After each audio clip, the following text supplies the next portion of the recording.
ನಮಸ್ತೆ ಶ್ರೀ ವಾರಾಹಿ 1212 ಟ್ಯಾರೋ ಚಾನಲ್ಗೆ ಸ್ವಾಗತ. ಎಲ್ಲರೂ ಸಬ್ಸ್ಕ್ರೈಬ್ ಮಾಡಿಕೊಂಡು ನೋಡಿ ಅಂತ ಕೇಳ್ಕೊಳ್ತೀನಿ. ಇವತ್ತು ಚಾಮುಂಡೇಶ್ವರಿ ಜನ್ಮ ದಿನ. ಚಾಮುಂಡೇಶ್ವರಿ ಅಮ್ಮನಿಗೆ ಜೈ. ಅಮ್ಮನಿಗೆ ತುಂಬ ಜನ ಇವತ್ತು ಪೂಜೆ, ದೇವಸ್ಥಾನದಲ್ಲಿ ಅರ್ಚನೆಗಳು, ಅಭಿಷೇಕಗಳು, ಅಲಂಕಾರಗಳು ಮಾಡಿರ್ತಾರೆ. ಎಲ್ರಿಗೂ, ಪ್ರಪಂಚದಲ್ಲಿ ಎಲ್ರಿಗೂ ಒಳ್ಳೆಯದಾಗಲಿ. ಇವತ್ತು ಅಮ್ಮನ ಚಾಮುಂಡೇಶ್ವರಿ ಅಮ್ಮನ ವರ್ಧಂತಿ ಇರೋ ದಿನ. ಅಮ್ಮ ಏನು ನಮಗೆ ಹೇಳ್ತಾರೆ ನೋಡೋಣ.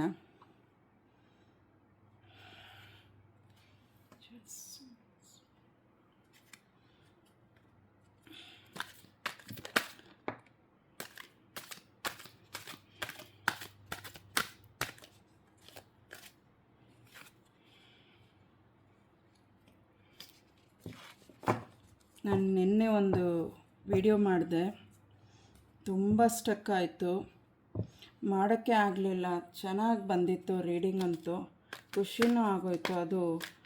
ಅದು ಅಪ್ಲೋಡ್ ಮಾಡಲಿಕ್ಕೂ ಆಗಿಲ್ಲ. ಅದು ವಿಡಿಯೋ ಕಟ್ ಆಗ್ತಾಯಿತ್ತು, ಒಂದೊಂದು ನಿಮಿಷಕ್ಕೂ ಕಟ್ ಆಗ್ತಿತ್ತು. ಆ ರೀತಿ ಆಗಿದ್ದಕ್ಕೆ ನಾನು ವಿಡಿಯೋ ಅದು ಅಪ್ಲೋಡ್ ಮಾಡಲಿಕ್ಕೂ ಆಗಿಲ್ಲ. ಗ್ಯಾಲರಿಯಲ್ಲೂ ಅದು ಇರಲಿಲ್ಲ, ಹೋಗ್ಬಿಡ್ತು. ಹಾಗಾಗಿ ನಿನ್ನೆ ತುಂಬ ಚೆನ್ನಾಗಿತ್ತು ರೀಡಿಂಗು, ಅದು ಆಗಲೇ ಇಲ್ಲ ನನಗೆ. ಯಾಕಂಗಾಯಿತೋ ತುಂಬ ಬೇಜಾರಾಗ್ತಿದೆ.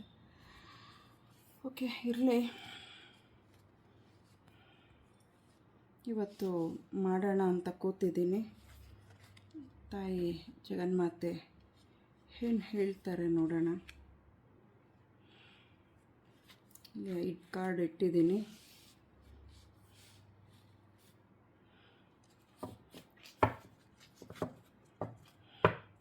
ಏನು ವಿಶೇಷವಾಗಿ ಎಲ್ರಿಗೂ ಅಮ್ಮ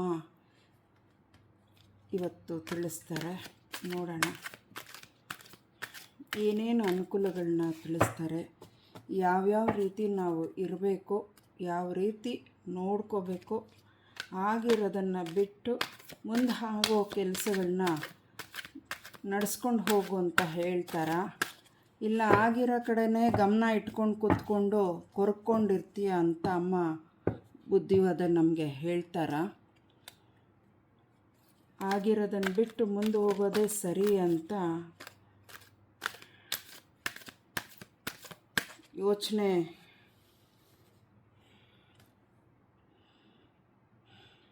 ಮಾಡಿಕೊಂಡು ಕೂತಿರ್ತೀಯ. ಆಗಿರೋದನ್ನು ಬಿಟ್ಬಿಟ್ಟು ಹೋಗ್ತಾ ಇರೋ ಮುಂದಿನ ಕೆಲಸಗಳೇನಿದೆಯೋ ಅಂತ ಹೇಳ್ತಾರೆ ಅಂತ ನಾನು ಅಂದ್ಕೊಂಡಿದ್ದೀನಿ. ಇಲ್ಲಿ ನಿಜ, ಮುಕ್ಕೋಟಿ ದೇವಾಂದೇವತೆಗಳು ಆಕಾಶದಲ್ಲಿ ಎಲ್ಲರೂ ಅಮ್ಮನ್ನ ಕೊಂಡಾಡ್ತಾ ಇದ್ದಾರೆ. ಇವತ್ತು ಎಲ್ಲ ದೇವಾಂದೇವತೆಗಳು ಅಮ್ಮನ್ನ ಆರಾಧಿಸ್ತಾ ಇದ್ದಾರೆ, ಪೂಜಿಸ್ತಾ ಇದ್ದಾರೆ, ಅಮ್ಮನಿಗೆ ಸಂತೋಷವಾಗಿ ಇರೋಂಗೆ ನೋಡ್ಕೋತಾ ಇದ್ದಾರೆ. ಅದೇ ರೀತಿಯಾಗಿ ನಾವು ಕೂಡ ತಾಯಿ ಚಾಮುಂಡೇಶ್ವರಿ, ದುರ್ಗಾ ಮಾತೆನ, ಪಾರ್ವತಿ ದೇವಿನ ಅದೇ ರೀತಿ ನಾವು ನೋಡ್ಕೋಬೇಕು ಅಲ್ವಾ? ಅದೇ ರೀತಿ ನಾವು ನೋಡ್ಕೋಬೇಕು. ಅದೇ ರೀತಿಯಾಗಿ ಅವರು ನಮ್ಮನ್ನು ನೋಡ್ಕೋಬೇಕಂದ್ರೆ ನಾವು ಮಾಡಬೇಕಾಗಿರೋ ಕೆಲಸ ಮುಖ್ಯವಾಗಿ ಅವರಿಗೆ ಪ್ರೀತಿವಾದ ಕೆಲಸಗಳು, ಇಷ್ಟವಾದ ಕೆಲಸಗಳು, ಅವ್ರಿಗೆ ಯಾವ ಥರ ಪ್ರೀತಿಯಾದ ಕೆಲಸಗಳು ಯಾವ ರೀತಿ ಇರಬೇಕನ್ನೋದು ಅವ್ರಿಗೆ ಪ್ರೀತಿ ಇದೆಯೋ ಅದರ ಬಗ್ಗೆ ನಾವು ತಿಳ್ಕೊಂಡು ನಡ್ಕೊಳ್ಳೋದ್ರಿಂದ ಹೆಚ್ಚು ಆಶೀರ್ವಾದ ನಮ್ಗೆ ಸಿಗುತ್ತೆ ಅಂತ ನಾನು ಹೇಳ್ತೀನಿ. ದುರ್ಗಾ ಮಾತೆ ಇಲ್ಲಿ ಹೇಳ್ತಾ ಇರೋದು, ನಿನ್ನ ನೆರಳಲ್ಲಿ ನಿಂತುಕೋ, ನಿನ್ನ ನೆರಳಲ್ಲಿ ನಿಂತ್ಕೋ. ನಿನ್ನ ನೆರಳಲ್ಲಿ ನಾನು ಜಾಗ ಕೊಟ್ಟಿದ್ದೀನಿ, ನಿನಗಂತಲೇ ಜಾಗ ನಾನು ಎಲ್ಲಿ ಕೊಡಬೇಕೋ ಕೊಟ್ಟಿದ್ದೀನಿ. ಅಲ್ಲಿ ನೀನು ನಿಂತ್ಕೋ, ಯಾರಿಗೂ ನೀನು ಹೆದರೋ ಅವಶ್ಯಕತೆ ಇಲ್ಲ ಅಂತ ಬಾಟಮ್ ಆಫ್ ದ ಕಾರ್ಡಲ್ಲಿ ಅಮ್ಮ ಹೇಳ್ತಾ ಇರೋದು.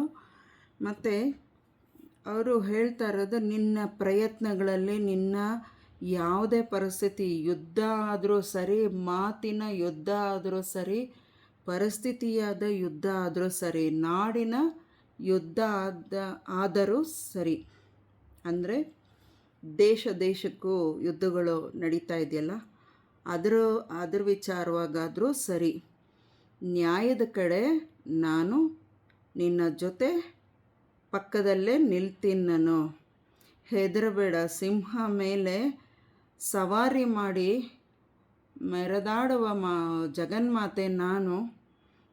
ನೀನು ನನ್ನ ಮಗಳು ಭಕ್ತಳಾಗಿ ಅಲ್ಲದೆ ಮಗಳಾಗೂ ಇದೆಯಾ. ನಾನು ಮಗ ಅಥವಾ ಮಗಳು, ಗಂಡಸಿಗೂ ಆಗತ್ತೆ ಹೆಂಗಸಿಗೂ ಆಗತ್ತೆ. ಇದು ನಾನು ನ್ಯಾಯದ ಪರವಾಗಿ ನಿಲ್ತೀನಿ, ಧರ್ಮದ ಪರವಾಗಿ ನಿಲ್ತೀನಿ, ರಕ್ಷಿಸುತ್ತೇನೆ. ನಾನು ಧೈರ್ಯವಾಗಿರೋ, ಹೆದರಬೇಡ.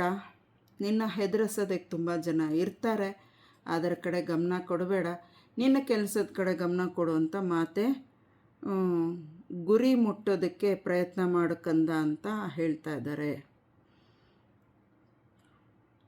ನಿನ್ನ ಸುತ್ತೂ ಇರೋಂಥವರು ಕೆಟ್ಟ ದೃಷ್ಟಿಯಲ್ಲಿ, ಕೆಟ್ಟ ಮಾತುಗಳಲ್ಲಿ ನೋಯಿಸ್ಬೋದು. ಅದ್ರ ಬಗ್ಗೆ ತಲೆನೇ ಕೆಡಿಸ್ಕೋಬೇಡ. ನಿನ್ನ ಮುಂದೆನೇ ನಿನ್ನನ್ನು ಅವಮಾನಿಸಿದ್ರು ತಲೆನೇ ಕೆಡಿಸ್ಕೋಬೇಡ. ನಾನಿರುವಾಗ ನಿನಗೆ ಯಾಕೆ ಚಿಂತೆ? 1000 ಜನ ಏನೇ ಅಂದರು, ಕೋಟಿ ಜನ ಏನೇ ಅಂದರು, ನೀನು ಯಾವ ರೀತಿ ಇದೆಯಾ ಅನ್ನೋದು ನನಗೆ ಗೊತ್ತಿದೆ ಕಂದ ಅಂತ ಇಲ್ಲಿ ಹೇಳ್ತಾ ಇದ್ದಾರೆ.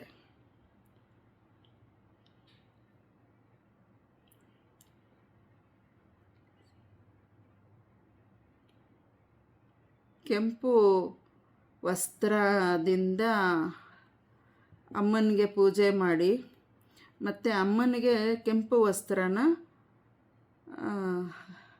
ಕೊಡಿ. ಮತ್ತು ಕೆಂಪು ಪೂಜೆಗೆ ಸಂಬಂಧಪಟ್ಟ ಪದಾರ್ಥಗಳನ್ನ ಉಪಯೋಗಿಸಿ, ಹೂವು ಇರ್ಬೋದು, ಧೂಪ ಇರ್ಬೋದು, ಅಥವಾ ನೀವು ಅಕ್ಷತೆ, ಕೆಂಪು ಅಕ್ಷತೆ ಕೂಡ ನೀವು ಸಪ್ರೇಟಾಗಿ ಮಾಡ್ಕೋಬೋದು. ಅಂದರೆ ಕೆಂಪು ಅಕ್ಷತೆ ಅಂದರೆ ರಾಯರಿಗೆ ಇಟ್ಟಿರ್ತೀವಲ್ಲ ಅದನ್ನು ಅಂತ ತಿಳ್ಕೊಬೇಡಿ. ಅದೆಲ್ಲ ನೀವೇ ಸ್ವತಃ ಸಪ್ರೇಟಾಗಿ ಇಟ್ಕೊಂಡು ಅಮ್ಮನಿಗೆ ಹೂವು ಅರ್ಚನೆ ಮಾಡೋವಾಗ ಅದನ್ನು ನೀವು ತಗೊಂಡು ಉಪಯೋಗಿಸ್ಕೋಬೋದು. 6 ಕಾರ್ಡ್ ಇಲ್ಲಿ ಇಟ್ಟಿದ್ದೀನಿ. ಮೊದಲನೇದು, 2ನೇದು, 3ನೇದು, 4ನೇದು, 5ನೇದು, 6ನೇದು ಬಾಟಮ್ ಆಫ್ ದ ಡೆಕ್ ಕಾರ್ಡಲ್ಲಿ ಮೊದಲೇ ಹೇಳಿಬಿಟ್ಟಿದ್ದೀನಿ. ನೀನು ಸೋಲು ಅಂತ ಮಗಳಲ್ಲ, ಮಗ ಅಥವಾ ಮಗಳು. ಮೊದಲನೇ ಕಾರ್ಡು ಯಾರು ಆಯ್ಕೆ ಮಾಡ್ಕೊಂಡಿದ್ದೀರಾ? ಇಲ್ಲಿ ಅಮ್ಮ ಏನು ಹೇಳ್ತಾ ಇದ್ದಾರೆ ಅಂದರೆ, ನಿಮ್ಮ ನೋವು ಅದು ಶಿಕ್ಷೆ ಅಲ್ಲ, ಅದು ನಿಮಗೆ ಒಂದು ಸಮಯ, ಅದನ್ನು ನಿಮ್ಮ ಜೀವನನ ವೃದ್ಧಿ ಮಾಡ್ತದೆ. ನೀನು ಅದರಿಂದ ನಾನು ಯಾವ ರೀತಿ ಇರಬೇಕು ಅನ್ನೋದನ್ನು ತಿಳ್ಕೊಳ್ಳೋದಕ್ಕೆ ಇದೊಂದು ಪಾಠ ಅಂತ ತಿಳಿದುಕೋಕಂದ ಅಂತ ಹೇಳ್ತಾ ಇದ್ದಾರೆ ಅಮ್ಮ. ಸಂಪೂರ್ಣವಾಗಿ ನೀನು ನನ್ನಲ್ಲಿ ಶರಣ ಆಗ್ಬಿಡು. ಯಾವ ಬಾಧೆಯೂ ನಿನಗೆ ತಟ್ಟದೇ ಇರೋಂಗೆ ನಾನು ನೋಡ್ಕೋತೀನಿ.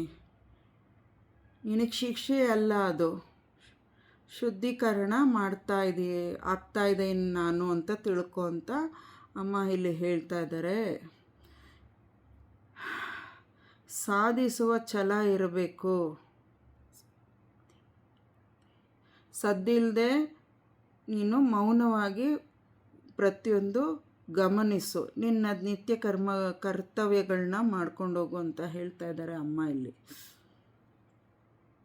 ಅಮ್ಮನಿಗೆ ಶರಣು ಆಗಿ ಎಲ್ಲ ಸರಿ ಹೋಗುತ್ತೆ ಅಂತ ಹೇಳ್ತಾ ಇದ್ದಾರೆ. ಯಾವುದೇ ಪರಿಸ್ಥಿತಿಗಳಿಗೆ ಹೆದರೋ ಅವಶ್ಯಕತೆ ಇಲ್ಲ ಅಂತ ಅಮ್ಮ ಹೇಳ್ತಾ ಇದ್ದಾರೆ. 2ನೇ ಕಾರ್ಡ್ ಯಾರು ಆಯ್ಕೆ ಮಾಡ್ಕೊಂಡಿದ್ದೀರಾ? ಇಲ್ಲೂ ಚಾಮುಂಡೇಶ್ವರಿ ಅಮ್ಮ ನಗ್ನಗ್ತಾ ಬಂದಿದ್ದಾರೆ, ಬೆಳಕನ್ನು ಕೊಡ್ತಾ ಇದ್ದಾರೆ.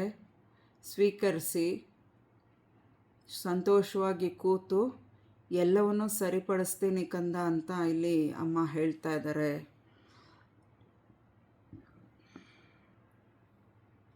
ಇದು ಕೂಡ ಕಳೆದು ಹೋಗುತ್ತದೆ. ನಿನ್ನ ಕೆಟ್ಟ ಸಮಯ ಕಳೆದು ಹೋಗುತ್ತೆ.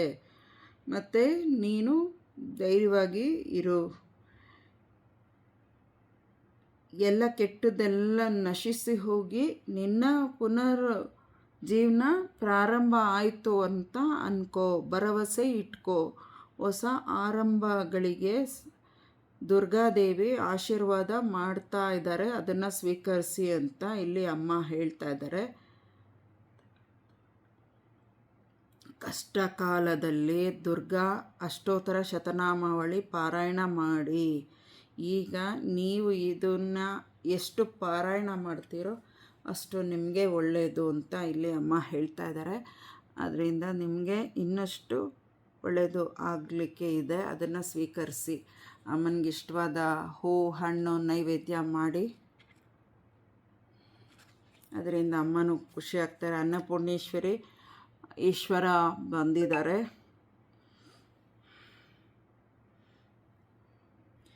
ನಿಮಗೆ ಜೀವನ ಬೇಸತ್ತಿ ಹೋಗಿದೆ ಅಂತ ತಿಳ್ಕೊಂಡಿದ್ದೀರಾ, ದಯವಿಟ್ಟು ಅದನ್ನೇ ಚಿಂತೆ ಮಾಡ್ಕೊಂಡು ಕೂರಬೇಡ್ರಿ. ನಿಮ್ಮ ಜೀವನಕ್ಕೆ ಸಮೃದ್ಧಿ ಬರ್ತಿದೆ, ನಿಮ್ಗೆ ಒಳ್ಳೇದು ಬರ್ತಿದೆ. ನೀವು ಇಷ್ಟು ದಿವಸ ಏನು ಕಾದಿದ್ರಿ ಅದೆಲ್ಲವೂ ಬರ್ತಿದೆ. ಹಣಕಾಸಿಗೆ ತೊಂದರೆ ಆಗಲ್ಲ, ಊಟಕ್ಕೂ ತೊಂದರೆ ಆಗಲ್ಲ. ನೀವು ತಿಂದು ಇನ್ನೊಬ್ಬರಿಗೆ ಒಂದು ತುತ್ತನ್ನ ನೀಡೋಷ್ಟು ಅಮ್ಮ ಶಕ್ತಿ ಕೊಡ್ತಾಳೆ. ಅನ್ನಪೂರ್ಣೇಶ್ವರಿ ಮಾತೆಗೆ ಶರಣು ಹೇಳಿ ಅಮ್ಮನಿಗೆ ನೀವು ಮಾಡಿದಂಥ ಅಡುಗೆನ ಒಂದು ಪುಟ್ಟ ಬಟ್ಲಲ್ಲಿ ದೇವ್ರ ಮನೆಯಲ್ಲಿಟ್ಟು ನೀವು ತಿನ್ನೋಕ್ಕೂ ಮುಂಚೆ, ಎಂಜಲ್ ಮಾಡೋಕ್ಕೂ ಮುಂಚೆ ಶುದ್ಧವಾಗಿ ಸ್ನಾನ ಮಾಡಿ ಅಡುಗೆ ಮಾಡಿ ಅಮ್ಮನಿಗೆ ನೈವೇದ್ಯ ಇಡಿ. ಅದರಿಂದ ತುಂಬ ಅಮ್ಮ ಪ್ರೀತಿಯಿಂದ ನನ್ನ ಮಗಳು ಊಟ ನನಗೆ ಬಡಿಸಿದಾಳೆ ಅಂತ ಅಮ್ಮ ಖುಷಿಯಿಂದ ಸ್ವೀಕರಿಸ್ತಾರೆ. ಜಗತ್ತಿಗೆ ಅನ್ನಪೂರ್ಣೇಶ್ವರಿ ನಾನು. ಆದರೆ ನನ್ನ ಮಕ್ಕಳಿಗೆ ಅನ್ನ ಅದನ್ನು ತಡೀತಾ ಇದ್ದಾರೆ. ತಡೀಲಿಕ್ಕಂದ ನಾನು ಎಲ್ಲರಿಗೂ ನೋಡ್ತೀನಿ. ನನ್ನ ಸ್ಥಳದಲ್ಲಿ ನಾನು ನಿಂತಿದ್ದೀನಿ. ಅದೇ ಥರ ನೀನು ನಿನ್ನ ಸ್ಥಳ ಅಂತ ನಾನು ಕೊಟ್ಟಿರೋದನ್ನು ಅಲ್ಲೇ ನಿಲ್ಲಬೇಕು, ನೀನು ಅಲ್ಲೇ ಸಾಧಿಸ್ಬೇಕು ನೀನು ಅಂತ ಅಮ್ಮ ಹೇಳ್ತಾ ಇದ್ದಾರೆ. ಎಲ್ಲ ಪರಿಸ್ಥಿತಿನೂ ಸರಿ ಹೋಗುತ್ತೆ ಕಂದ ಅಂತ ಹೇಳ್ತಾ ಇದ್ದಾರೆ. ಜ್ಞಾನಶಕ್ತಿ ಕೊಡ್ತಾ ಇದ್ದೀನಿ, ಅದನ್ನು ನೀನು ಹೆಚ್ಚಿಸ್ಕೋ. ದಿನಚರ್ಯೆಗಳಲ್ಲಿ ನಿನ್ನ ಅಭ್ಯಾಸಗಳು ಇನ್ನಷ್ಟು ಒಳ್ಳೆಯ ಅಭ್ಯಾಸಗಳನ್ನ ಹೆಚ್ಚು ಮಾಡ್ಕೊ ಅಂತ ಹೇಳ್ತಾ ಇದ್ದಾರೆ.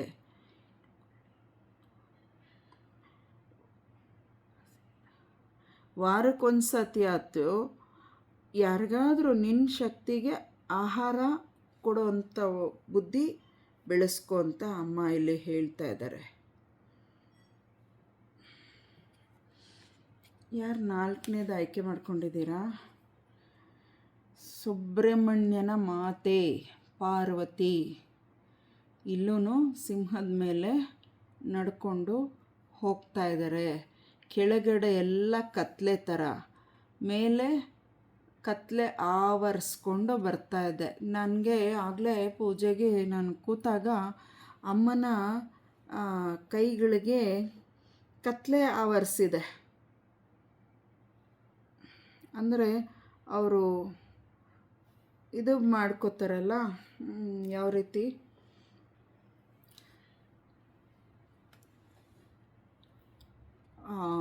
ಅವರು ಕೈಗಳು ಹಸ್ತ ಇರುತ್ತಲ್ಲ, ಈ ರೀತಿ 2 ಕೈಗಳು, ಬಲಕೈ ಎಡಗೈ, ಆ ಒಂದು ಬೆರಳುಗಳಿಗೆ ಒಂದು ಒಂಥರ ಈ ಬೆರಳಲ್ಲಿ ಹಿಂಗಿರುತ್ತಲ್ಲ, ಇಲ್ಲಿಂದ ಹಿಂಗೇನೋ ಹೋದಂಗೆ ಮತ್ತೆ ಹಿಂಗೇನೋ ಹೋದಂಗೆ ಕಪ್ಪುಗೆ ಆ ರೀತಿ ನನಗೆ ಕಾಣಿಸ್ಕೊಳ್ತು. ಬಹುಶಃ ಅದು ಯಾವ ರೀತಿ ಏನಕ್ಕೆ ಅನ್ನೋದು ನನಗೆ ಸ್ವಲ್ಪ ಅನಿಸಿದ್ದೇನು ಅಂದರೆ, ನೀನು ಅಮ್ಮನ್ನ ಪೂಜೆ ಮಾಡ್ತಿದ್ಯಾ, ನಾನು ನೋಡು ನಿನ್ನ ಅಮ್ಮನಿಗೆ ನಾನು ಹಿಂಗೆ ಮಾಡ್ತಿದ್ದೀನಿ. ಈಶ್ವರನ ವೇಷ ಹಾಕ್ಕೊಂಡು ಉದ್ದ ಕೂದಲು, ಈಶ್ವರನ್ ಥರ ಉದ್ದ ಜಡೆ ಇದೆ, ಆದರೆ ಮುಖ ಈಶ್ವರಂದಲ್ಲ. ಯಾರೋ ಅಮ್ಮನ್ನ ಹಿಂದಗಡೆಯಿಂದ ಹಿಂಗೆ ಹಾಕಿ ಎಳ್ಕೊಂಡು ಹೋದಂಗೆ ಮಾಡಿದ್ದಾರೆ ಯಾರೋ. ಆ ರೀತಿ ಅಮ್ಮನಿಗೇ ಹಿಂಸೆ ಕೊಡ್ತೀರಾ ಅಂದರೆ ಇನ್ನು ನಮ್ಮಂಥ ಮಾನವರು ಯೋಚನೆ ಮಾಡಬೇಕಾಗಿರೋದು. ಆದರೆ ಹೆದರಲ್ಲ, ಅಮ್ಮ ಅಂತವಳೆ ಹೆದರಲಿಲ್ಲ. ಇನ್ನು ನಮ್ಮಂಥವ್ರು ಹೆದರ್ತೀವ? ಎಷ್ಟು ಹೆದರ್ಸಿದ್ರೂ ನಾವು ಹೆದರೋಕ್ಕೆ ಸಾಧ್ಯನೇ ಇಲ್ಲ. ಇರಲಿ, ಅದು ಏನು ಅಂದರೆ ನನ್ನ ಮಕ್ಕಳನ್ನ ನನ್ನ ಮಡ್ಲಲ್ಲಿಟ್ಕೊಂಡು ನಾನು ನೋಡ್ಕೋತೀನಿ. ಅದು ಯಾರಿಗೆ ಆಗಿರ್ಬೋದು ಈ ಮೆಸೇಜು, ಗಂಡಸು ಅಥವಾ ಹೆಂಗಸು ಯಾರಿಗೆ ಬೇಕಾದರೂ ಆಗಿರುತ್ತೆ. ಚಿಂತೆ ಬೇಡ. ಜ್ವಾಲಾಮುಖಿ ಥರ ನನ್ನ ಕೋಪ, ಆ ಕೋಪಕ್ಕೆ ನಾನು ಅವಕಾಶ ಮಾಡ್ಕೊಳ್ಳೋದು ಬೇಡ ಅಂತ ತುಂಬಾ ತಡೀತಿದ್ದೀನಿ ಅಂತ ಅಮ್ಮ ಇಲ್ಲಿ ಹೇಳ್ತಾ ಇದ್ದಾರೆ.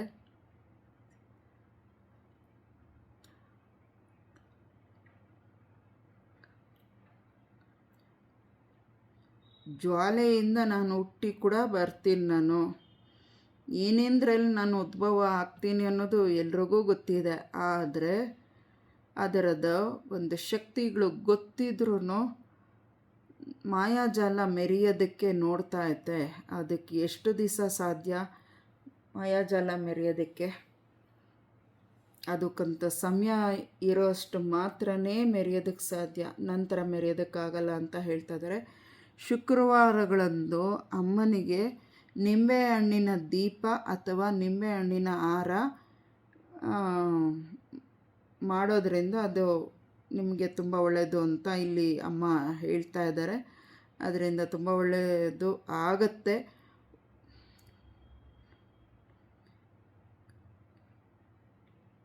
ಟೈಮ್ ಸರಿಯಾಗಿ ಊಟಗಳನ್ನ ಮಾಡಿ, ಟೈಮ್ ಸರಿಯಾಗಿ ಮಾತ್ರೆಗಳನ್ನ ತಗೊಳ್ಳಿ, ಆರೋಗ್ಯ ನೋಡ್ಕೊಳ್ಳಿ ಅಂತ ಹೇಳ್ತಾ ಇದ್ದಾರೆ. ಸ್ವಲ್ಪ ನಿಧಾನ ಮಾಡಬೇಡ್ರಿ ನಿಮ್ಮ ಕೆಲಸಗಳು, ಆಯಾ ಸಮಯಕ್ಕೆ ಮಾಡ್ಕೊಂಡು ಹೋಗೋಂಥದ್ದನ್ನು ಮಾಡಿ ಅಂತ ಅಮ್ಮ ಹೇಳ್ತಾ ಇದ್ದಾರೆ. ಸರಸ್ವತಿ ಮಾತೆ ಬ್ರಹ್ಮಚಾರಿಣಿ ಬಂದಿದ್ದಾರೆ. ಬ್ರಹ್ಮಚಾರಿಣಿ ತಪಸ್ಸಿನ ಮೂಲ ಮತ್ತು ನಂಬಿಕೆ ಮುಖ್ಯ. ನಾನು ಬ್ರಹ್ಮಚಾರಿಣಿ ಅಂತ ತಗೊಳ್ಳೋದಕ್ಕೆ ಬಹಳ ತಪಸ್ಸು ಶ್ರದ್ಧೆಯಿಂದ ಮಾಡಿದ್ದೀನಿ. ಅದೇ ರೀತಿ ನೀನು ನಿನ್ನ ಪೂಜೆ ಧ್ಯಾನ ಜಪದಲ್ಲಿ ಅದೇ ರೀತಿ ಶ್ರದ್ಧಾಭಕ್ತಿ ಇರಬೇಕು ಕಂದ ಅಂತ ಹೇಳ್ತಾ ಇದ್ದಾರೆ. ನೀನು ಹೆಚ್ಚು ಯಾವ ಕಡೆನೂ ಗಮನ ಕೊಡಬೇಡ. ನನಗೆ ಒಪ್ಪಿಸ್ಬಿಟ್ಟಿದೆಯೋ ನೀನು ಹಿಂಗೆ ಇದೆಮ್ಮ ನನ್ನ ಪರಿಸ್ಥಿತಿ, ನೀನೇ ನೋಡ್ಕೋಬೇಕು ಅಂತ ಹೇಳಿದ್ಯಲ್ಲ, ನಾನು ನೋಡ್ಕೋತೀನಿ. ಯಾರೇನೇ ಮಾಡಿದ್ರು ಹೆದರಬೇಡ, ನಂಬಿಕೆ ಇಟ್ಕೋ. ಬ್ರಹ್ಮಚಾರಿಣಿ ಮಾತೆ ನಾನು ಎಲ್ಲವೂ ಬಲ್ಲೆ ಅಂತ ಹೇಳ್ತಾ ಇದ್ದಾರೆ. ಪರಿಸ್ಥಿತಿ ಕಾಲ ಉತ್ತರಿಸುತ್ತದೆ ಅಂತ ಅಮ್ಮ ಹೇಳ್ತಾ ಇದ್ದಾರೆ. ಪ್ರತಿದಿನ ಬೆಳಿಗ್ಗೆ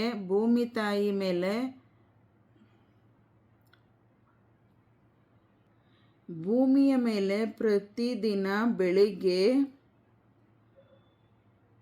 ಬರಿಗಾಲಲ್ಲಿ ನಡೆಯಿರಿ. ಅದರಿಂದ ಭೂಮಾತೆಯಿಂದ ನಿಮಗೆ ಒಂದು ಪಾದಕ್ಕೆ ಒಂದು ಶಕ್ತಿ ನೀಡ್ತಾರೆ, ಅದನ್ನು ಸ್ವೀಕರಿಸು ಅಂತ ಅಮ್ಮ ಹೇಳ್ತಾ ಇದ್ದಾರೆ. ನಂಬಿಕೆ ಇರಲಿ ಕಂದ ಅಂತ ಹೇಳ್ತಾ ಇದ್ದಾರೆ. ನಿಮ್ಮ ಮನಸ್ಸು, ನಿಮ್ಮ ನಂಬಿಕೆ ಒಂದು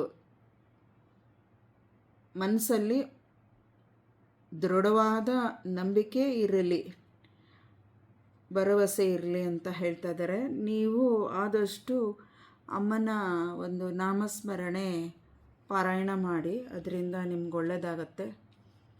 ಯಾರ 6ನೇದು ಆಯ್ಕೆ ಮಾಡ್ಕೊಂಡಿದ್ದೀರಾ? ತಾಯಿ ಜಗನ್ಮಾತೆ ದುರ್ಗತಿ ನಾಶಿನಿ ಮಾತಂಗಿ ಮಾತೆ ಹೇಳ್ತಾ ಇದ್ದಾರೆ. ಸಮಯ ತೆಗೆದುಕೊಳ್ಳುತ್ತದೆ ಮಕ್ಕಳೇ ಅಂತ ಹೇಳ್ತಾ ಇದ್ದಾರೆ. ನಿನ್ನ ಮೇಲೆ ನೀನು ನಂಬಿಕೆ ಇಟ್ಟು ನಡೆ, ಆತಂಕ ಬೇಡ, ಬುದ್ಧಿವಂತಿಕೆನ ಉಪಯೋಗಿಸು.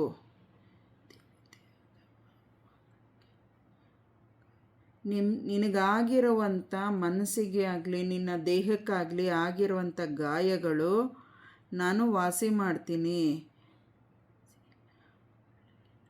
ಬೆಳಕಿನ ಕಡೆಗೆ ಪವಿತ್ರವಾದ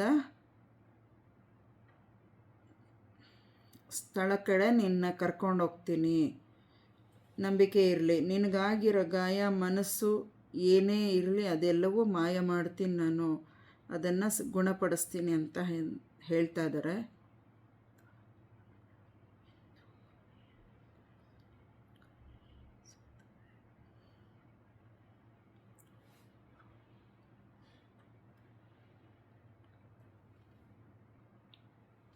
ಓಕೆ, ಇಲ್ಲಿ ಏನು ಹೇಳ್ತಾರೆ ಕೇಳೋಣ.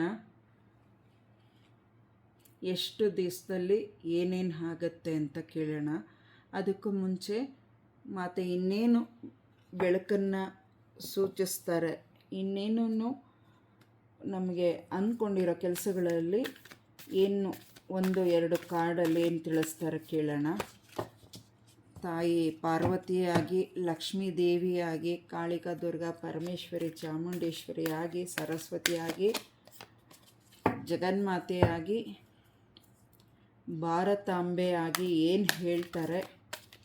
1 ಅಥವಾ 2 ಕಾರ್ಡಲ್ಲಿ ಏನು ಹೇಳ್ತೀರಮ್ಮ ಜಗನ್ಮಾತೆ? ದಯವಿಟ್ಟು ಹೇಳಿ. ಭರ್ಗಸ್ವ ತತ್ಸವಿತುವರೆಣ್ಯಂ ಭರ್ಗೋ ದೇವಸ್ಯ ಧೀಮಹಿ ಧಿಯೋ ಯೋ ನಃ ಪ್ರಚೋದಯಾತ್. ಹೊರನಾಡು ಅನ್ನಪೂರ್ಣೇಶ್ವರಿ ಜಗನ್ಮಾತೆ,